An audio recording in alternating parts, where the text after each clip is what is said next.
झारखंड में शिक्षक नियुक्ति की प्रक्रिया शुरू हो रही है। ऐसे में उर्दू भाषा से जुड़े हुए जो पद थे उसको लेकर के छात्र नेता और जो कुछ अभ्यर्थी हैं वो परेशान है कि उर्दू के जो रिक्त पद थे पहले से उसे समाप्त कर दिया गया है और अब सामान्य कोटि में ही उसे भी शामिल किया जा रहा है। हमारे साथ कई लोग मौजूद हैं बातचीत के लिए, इनसे ही जानेंगे क्यों डर लग रहा है कि 3700 के करीब जो रिक्त पद है उसको उर्दू लैंग्वेज का उसको अब सामान्य में कर दिया जाएगा। डर की बात ही है और ये सरकार जो है हमेशा झारखंड के और देश के विरोध में काम कर रही है, तो बहुत ही दुख होता है। अभी जैसे कि हम लोगों के सूचना आया है और एक झारखंड सरकार द्वारा एक विज्ञप्ति जारी किया गया है, उसमें लिखा गया है कि जो पहले से उर्दू शिक्षकों का 4400 जो पद था उसमें रघुवर सरकार ने कुछ नियुक्ति लिया था पहले करीब 700 के आसपास। अभी 3712 पद जो था रिक्त खाली पड़ा हुआ था, तो जिसका हम लोग लगातार मांग कर रहे थे कि इस पर नियुक्ति किया जाए, बहाली किया जाए, क्योंकि उर्दू का शिक्षक नहीं रहेंगे तो उर्दू जो भाषा है भारत की, ये भाषा धीरे धीरे खत्म हो जाएगी, क्योंकि शिक्षक रहेंगे तभी तो वो पढ़ाएंगे। तो ये जो है इसको दबाया जा रहा है, खत्म किया जा रहा है, ये षड्यंत्र रचा जा रहा है। 3712 पदों के विरुद्ध में अभी एक विज्ञापन आया है हेमंत सरकार के द्वारा और उसको खत्म करने का षड्यंत्र रचा जा रहा है। उसमें कह रहा है कि इसको मरणशील घोषित किया जाएगा और सामान्य में इसको समाहित कर दिया जाए, और तो इसी का हम लोग विरोध कर रहे हैं कि ये नहीं होना चाहिए और ये जो नियुक्तियां हैं वो उर्दू विषय पर ही नियुक्त होना चाहिए। और इसके लिए हम लोग, अगर सरकार नहीं मानती है तो हम लोग विरोध करेंगे और बड़े पैमाने पर जो सरकार को समझना चाहिए। उर्दू को ही लगता है क्या टारगेट किया जा रहा है उर्दू भाषा को खत्म करने के? हाँ, बिल्कुल टारगेट किया जा रहा है। केंद्र सरकार के द्वारा भी आप देख रहे होंगे कि कुछ महीना पहले मौलाना आज़ाद स्कॉलरशिप जो बच्चों का आता था उसको ख़त्म कर दिया गया, और जैसा अभी सफ़ी भाई ने बताया कि झारखंड सरकार जो है वो 3700 जो पद खाली थे उर्दू के उसको मरणशील घोषित करने वाली है, ये प्रस्ताव ला रही है। ये बड़ी अफसोस की बात है। मैं आप मीडिया कर्मियों को ये बताना चाहती हूँ कि उर्दू जो है वो हिंदुस्तान की ज़बान है। हिंदुस्तान में उर्दू पली बढ़ी, यही जन्म लिया हुआ है उर्दू का, और फिर आज उर्दू के साथ इस सौतेला व्यवहार क्यों किया जा रहा है जब हिंदुस्तान की ज़बान है। आपको एक चीज़ मैं बता दूं थोड़ा पीछे जा करके कि 70 साल जो आज़ादी के बाद हमारा मुल्क जो आज़ादी से पहले था वो सारी जो लिखित पढ़ित जो भी कानूनी कार्रवाई होती थी वो सारा कुछ उर्दू में होता था।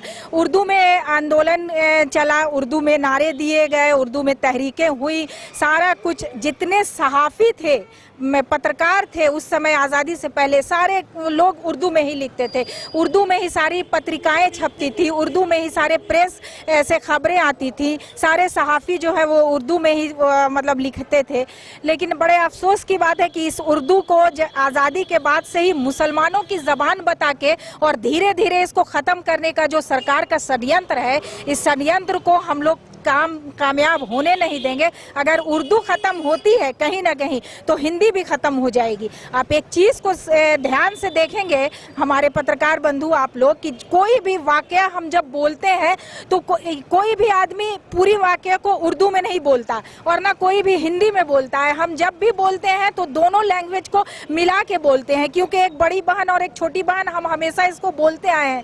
हिंदी हमारी बड़ी बहन है और उर्दू हमारी छोटी बहन है, तो हम जब आपस में बातचीत करते हैं तो हम हिंदी और उर्दू दोनों को मिला के बोलते हैं।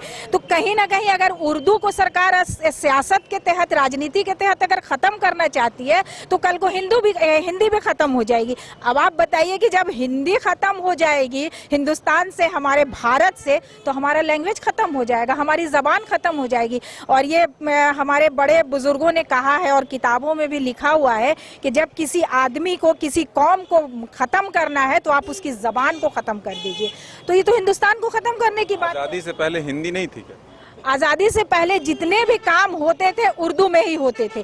एक तो अंग्रेजों का शासन था, वो अपना जो काम था, ऑफिशियल वर्क जो भी था उनका, वो अंग्रेजी में करते थे। और दूसरी जो ज़बान सबसे महत्वपूर्ण ज़बान थी, जो सबसे मुख्य ज़बान थी, वो उर्दू थी, क्योंकि उर्दू में ही सारे काम होते थे। मैं पहले भी बताई कि जितनी तहरीकें थी, जितने आज़ादी के नारे लिखे गए, जितनी आज़ादी की स्पीच लिखी गई, सारे स्पीच को उर्दू में। मुंशी प्रेमचंद का नावल को उठा के पढ़िए, उर्दू में लिखा हुआ है। बिशन सिंह बेदी को पढ़ लीजिए, आप उर्दू बोलते हैं। आप पंजाब में चले जाइए ना, पंजाब में आपको 2 ही जबान मिलेगी, एक उर्दू मिलेगी, एक आप पंजाबी जबान मिलेगी, दूसरी कोई जबान मिलती नहीं है। तो ये हिंदुस्तान की जबान है। मैं सरकार से ये मांग करती हूँ कि ये हिंदुस्तानी जबान, भारतीय जबान को खत्म करने की कोशिश ना करे। अगर भारत की जबान ये उर्दू खत्म हो जाएगी तो हमारी तहजीब खत्म हो जाएगी, भारत की संस्कृति मिट्टी पलीद हो जाएगी। आप भी क्या तैयारी किए हुए हैं उर्दू से शिक्षक के लिए? अल्लामा इकबाल उर्दू के बहुत बड़े मशहूर शायर, जिनका है कि सारे जहाँ से अच्छा हिंदुस्तान हमारा, हम बुलबुले हैं ये गुलिस्तान हमारा, और वो जो शब्द है वो पूरे बर्रे शगीर के लिए है। 1947 में भारत का बंटवारा हुआ, दुर्भाग्यपूर्ण हुआ, और उसके बाद में यहाँ के उर्दू जबान और यहाँ के जो एक पार्टिकुलर समुदाय पर कुछ लोग का संकीर्ण नजरिया है, जिसका नतीजा आज देखा जा रहा है कि भारत सरकार हो या करंट में जो हेमंत सोरेन सरकार है, वो उर्दू जबान और उर्दू जानने वालों के पीछे पड़ के उनको मरणशील घोषित कर रही है। ये बहुत ही गंभीर बात है। आप सभी जानते हैं कि हेमंत सरकार सेकुलर सरकार है। इससे पहले जो रघुवर दास सरकार थी, उन्होंने जो काम नहीं किया वो इस सेकुलर सरकार मुसलमानों के साथ कर रही है। और स्पेशली एक जबान है, एक जो तहजीब है, उसको ख़त्म करने का षड्यंत्र कर रही है हेमंत सरकार।